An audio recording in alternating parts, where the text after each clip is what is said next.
Al.Xam production. Dobe Pro.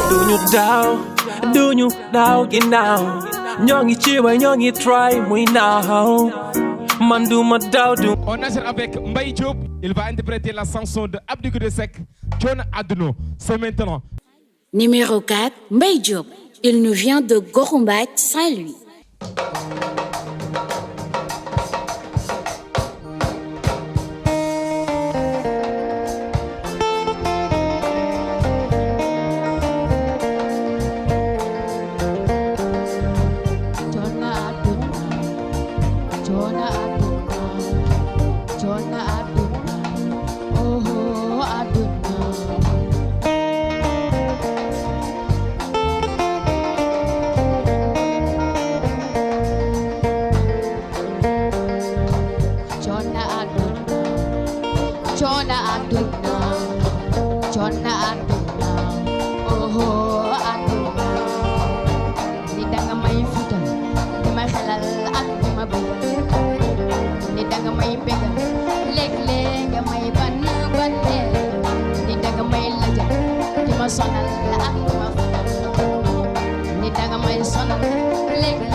Merci.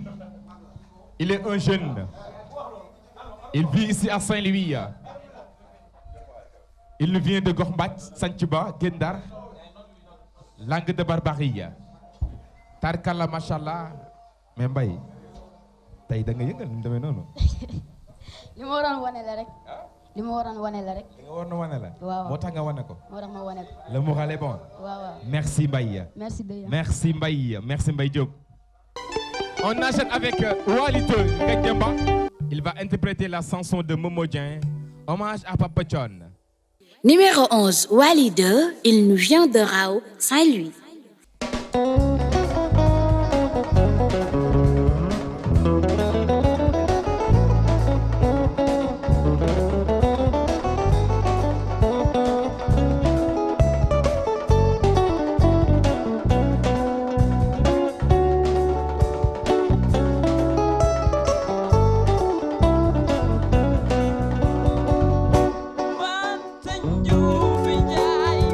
Mas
merci Ngagne Demba. da nga rendre hommage à Papa Thione interprète chanson wu Mbodian ci biir dernière chanson bi ñu ngi maa ngi sentir ci biir yaa ngi ci jekko mën nga ma mayaat loolu mayaat ma ko ma xool li nga mujjee lan nga wax ci Papa Thione. Le parolier hors norme dem na Papa Thione nelaw na. mayaat ma dollil ma. Le parolier hors norme dem na Papa Thione nelaw na. Je vous l'avais dit, il est jeune, petit de talent, l'exceptionnel, intouchable, l'impraticable, le multidimensionnel. Il se nomme tout simplement Ngagne Demba Wally 2. Merci Ngagne Demba, le Pikinois. Xale yi dañoo mën.